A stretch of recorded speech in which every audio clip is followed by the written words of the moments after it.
Reaksi Ashanty ketika Arsy tiba-tiba tanya arti honeymoon.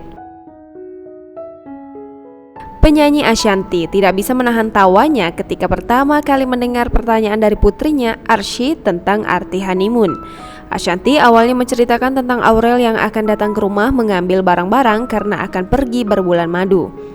Mendengar ucapan ibunya, Arsy spontan bertanya arti bulan madu seperti yang terlihat dalam vlog The Hermansyah A6.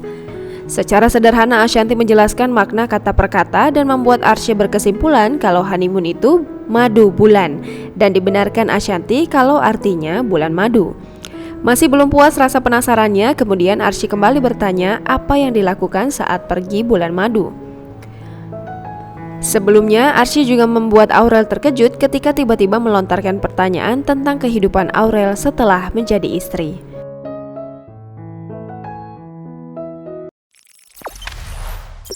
Jangan lupa subscribe, share, komen, dan like ya!